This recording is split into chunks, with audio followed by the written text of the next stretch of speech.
Doing a little rational exponents simplifying radicals video. Here's what we need to know for this. You guys may or may not remember that anything to the 1/2 power, that would be the same thing as a square root of x. So on your assignment, you're going to be rewriting some stuff like this. It'll say like 5 to the 1/2 power. Well, that's the square root of 5. Or I could do 5 to the 1/3 power. That's the cube root of 5. So essentially, x to the m over n, this bottom number right here, the denominator, that's going to be what they call the index of your radical. So this is the nth root of x, and then all of this to the mth power. Okay?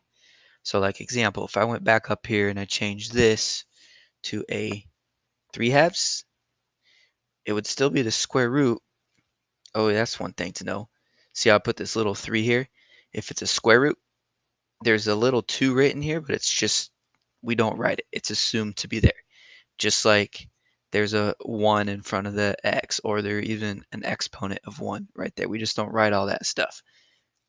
Same thing here. There's a little 2 right there, but we just don't have to write it. But anyway, if I had 5 to the 3/2 power, it's the square root of 5, all of that to the 3rd power. So let's see. You guys are going to see some stuff like this maybe. It'll be like 7 to the 4/5 power. So that's the 5th root of 7, all of that to the 4th power. Okay? And then you're going to have to go backwards also.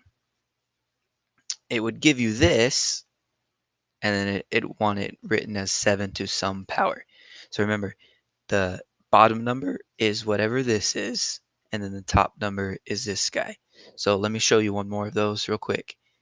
Let's do the square root of 6, all of that to the 3rd power. So this is going to be 6. Remember, there's a little 2 right here. It's not written there for square root. So my denominator is 2, and then the 3 is up top. So 6 to the 3/2. Okay? So you can roll through those, and then the other part of this is simplifying radicals. So let me remind you, we got, for example, the square root of 18. This is where you're going to break it down with the factor tree. You take your groups of numbers. In this case, I got a pair of 3's. And those are going to come outside, so this becomes 3 radical 2. Okay. Let's look at rad 36. You guys are already thinking, oh, the answer is 6 to that. Yeah, but okay, let's look at it this way. This would be 6 times 6. See, look, there's a group right there. But let's keep going just so you see this. 3 and 2, 3 and 2. So here I got a group of 3's. Okay, and then here I got a group of 2's. And both of those are coming out of the radical. So I got 3 times 2. And that's where that 6 comes from. Okay, what about rad 72?